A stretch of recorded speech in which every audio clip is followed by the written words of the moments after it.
All right. Yeah, we see all right. Yeah, we see all right. All right, Bob. Hi, Bob. How you doing, Bob? They find it funny. Screw you if you don't, Bob. And cut.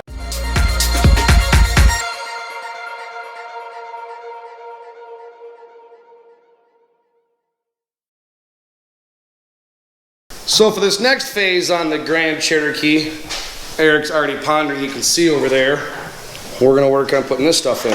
I have a used ARB medium-sized air compressor.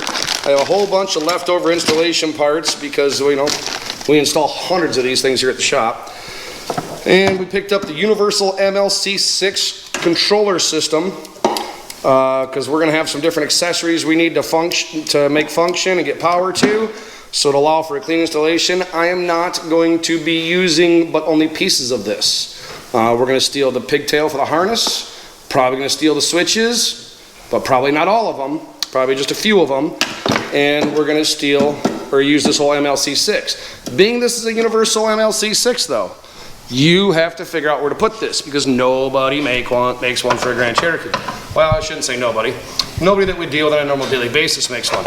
So we're not sure if we're gonna build a bracket, put it there, put it over there, put it over there, put it like that, put it there, I don't know. We'll figure that out. The ARB air compressor, same problem. We need to figure out where to put this. So we're gonna have a little powwow here and figure out where we're gonna put this thing. I forgot to buy the air up kit, but I just ordered it and it's on its way. And the reason we're doing all this is when we build our axles, we got some ARB product going inside of them. So we gotta get all this crap installed underneath the hood here. And I don't know, we'll figure out where it goes. I'll show you in a minute. All right, we got this figured out. There is not a lot of room underneath of this hood. So we are gonna take this, we're gonna use these two mounting holes. We are going to put this right down here by the airbox standing on end. Can't quite fit it here and close the hood. So we're gonna put it down there, but there's a big open spot. So we're gonna fabricate a piece of metal to put down here underneath the air filter. The air filter will still suck air from everywhere around it, so we're not worried about that.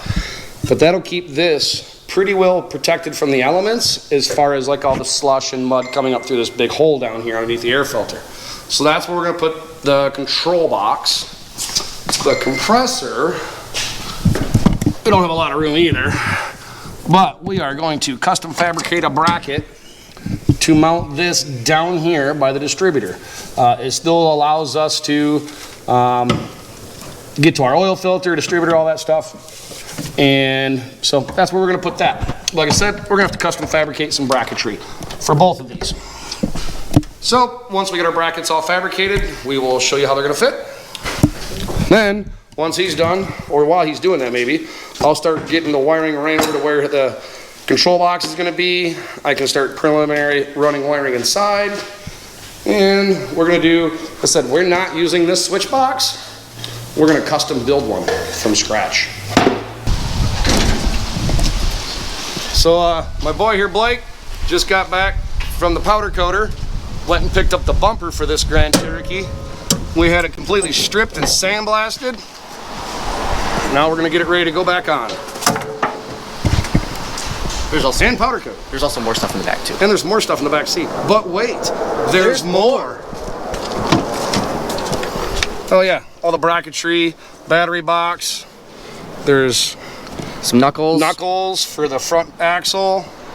So here's your little update. You got the battery box, the modified Rusty's off-road battery box installed. Got our ARB solenoid mounted. Our wiring's just kind of hanging out here because we still have to build the bracket for the air compressor. We have not done that yet. We fabbed up an aluminum tray to cover up all this down here. We got the MLC6 universal control box mounted. We got a whole bunch of the wiring ran along here, hence the grill is off. He's gonna throw the air filter back on. So next step is to build a mount for the air compressor, and we're gonna throw the bumper on. Like I said, bumper's back from powder coat. I went to put the fog lights or the fog lights in, marker lights down here, but they were really brittle, so I ordered some new ones. But we can still put the bumper on real quick. All right, so we got the bumper there. Now we gotta get everything all tightened up, kind of get it adjusted, body lines all lined up. ARB, it's a heck of a nice bumper. It is set up for winch. I'm not gonna say we won't install one someday, or just not today. It's not needed for today. But it might end up with one someday. So Eric kind of figured out where we think we want to put it. We can move it around. It's got some adjustability to it.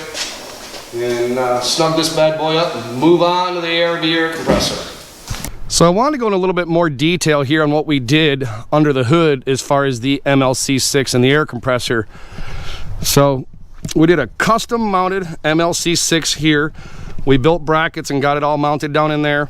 We bought just our universal kit. So the Rough Country Universal MLC6. And then again, we built some custom mounts and mounted that air compressor over here. You can see that custom aluminum bracket down there. So we got the air compressor mounted, wired. It's got a port so that we can use our air hose. It's got a solenoid for an air locker. And like I said, we got that MLC6 mounted up down here, out of the way. And then inside the vehicle, we're not running the emergency brake, and I know everybody on YouTube is gonna go crazy, no emergency brake. It's an automatic. I wasn't fixing the emergency brake. I don't want to hear any complaining. So we've got, right there's the locker, or the compressor switch. There's the rear locker. And then these we can add lights or anything we want to in the future. So there's several more down there. And this was kind of just a dead space once we removed the emergency brake handle. So that's what we did for that. Works really, really well. It's clean, it's out of the way. We didn't have to mutilate the dash, or a lot of people will start cutting holes in their dash and stuff, and I didn't want all that. So clean and simple. This plate that we made that bolts in there, it actually unbolts, and you could put all the emergency brake stuff back if you wanted, and I even retained all the parts.